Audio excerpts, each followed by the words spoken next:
চলে যান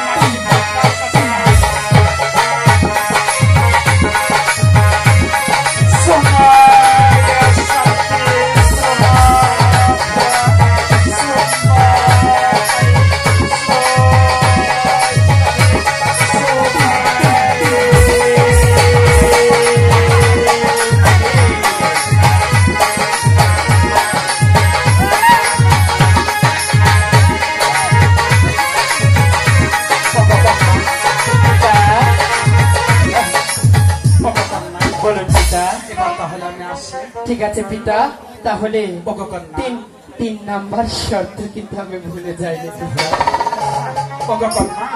কি আপনার 3 নাম্বার শর্ত আপনি বলে যান। বলুন পিতা। আমি 33 কালো লাখ তোমাকে আহলা করে দিলাম বলেই তুমি 33 কালো লাখের মালিক হতে পারবে না। কেন না?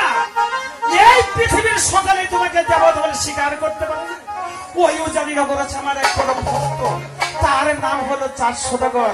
সে আমাকে একবার পুষ্পাঞ্জলি দেয়, সেই পুষ্পাঞ্জলি খেয়ে আমি বেঁচে থাকি। যদি উজানিনগর 4 সদাগর বাড়ি থেকে কাছ থেকে তুমি যে একটি পুষ্প অঞ্জলি আনতে পারো, তাহলে পৃথিবীর সকলেই তোমাকে দেবতা স্বীকার করবে এবং কে পাল পূজা দেবে। যদি পূজা না আনতে পারো, তাহলে তোমার মুখে দিবে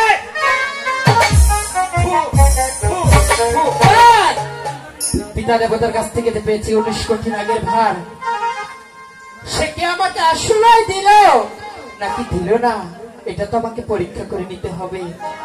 একদিকে ওই সাপটিকেও পরীক্ষা করে নেওয়া হবে, আর অন্যদিকে রাখালদেরকে উচিত শিক্ষা দেওয়া হবে। ওরে রাখালের বাচ্চা রাখাল, তারা রাখাল, আমি আসছি। ওরে কালো কালো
নাতি নাতি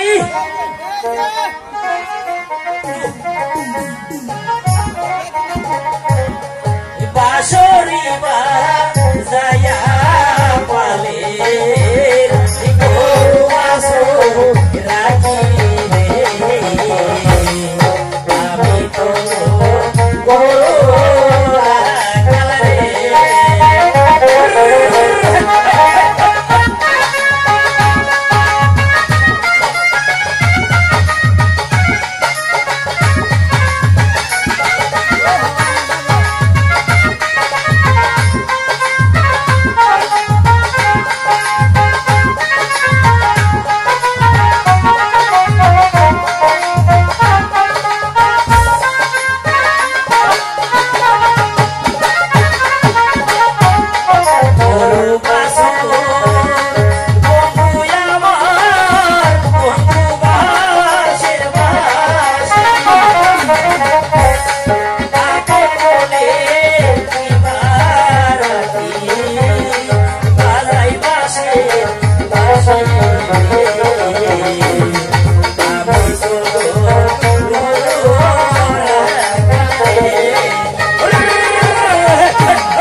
বাজার বেলা তো আইছে গাই পানাইয়া দুধ নইয়া কোন বাজারে যাবো বেশ আর কস গালুটিয়া বাজারে দুধের দাম কি বাড়ে কোন বাজারে যাবো পাওলা বাজারে দুধের দাম কম আগে কাতলের বাজারে দাম বেশি দাম কাতলের বাজারে যাবো আচ্ছা মনের মানুষ দেশে নাই